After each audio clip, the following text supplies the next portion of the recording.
A video of Representative Randy Forbes from Virginia's 4th Congressional District, which he recently gave in an address to the Congress.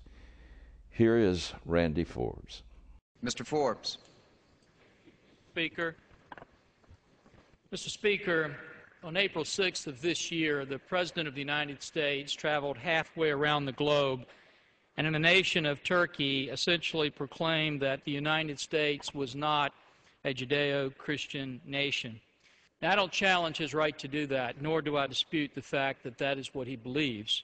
But I wish that he had asked and answered two questions when he did that. The first question was whether or not we ever considered ourselves a Judeo-Christian nation. And the second one is, if we did, what was that moment in time where we ceased to be so? If you ask the first question, Mr. Speaker, you find that the very first act of the first Congress in the United States was to bring in a minister and have Congress led in prayer and afterwards read 4 chapters out of the Bible. A few years later, when we unanimously declared our independence, we made certain that the rights in there were given to us by our Creator. When the treaty was signed in the Treaty of Paris in 1783 that ended the Revolutionary War and birthed this nation, the signers of that document made clear that it began with this phrase, "In the name of the most holy and undivided Trinity." When our Constitution was signed, the signers made sure that they punctuated the end of it by saying, "In the year of our Lord, 1787. And 100 years later, in the Supreme Court case of Holy Trinity Church versus the United States, the Supreme Court indicated, after recounting the long history of faith in this country, that we were even a Christian nation.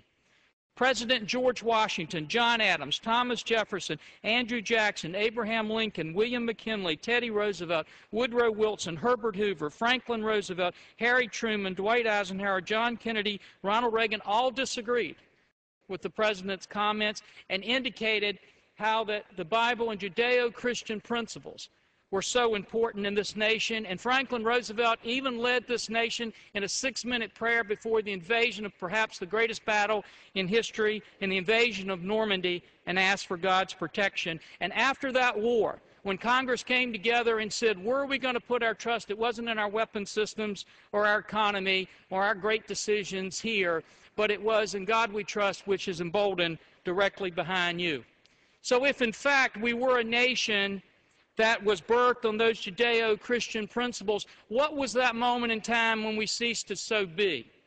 It wasn't when a small group of people succeeded in taking prayer out of our schools, or when they tried to cover up the word referencing God on the Washington Monument, or they tried to stop our veterans from having flag-folding ceremonies at their funerals on voluntary basis because they mentioned God, or even when they tried in the new visitor center to change that national motto and to refuse to put "In God We Trust" in there. No, Mr. Speaker, it wasn't any of those times, because they can rip that word off of all of our buildings, and still those Judeo-Christian principles are so interwoven in a tapestry of freedom and liberty that to begin to unravel one is to unravel the other.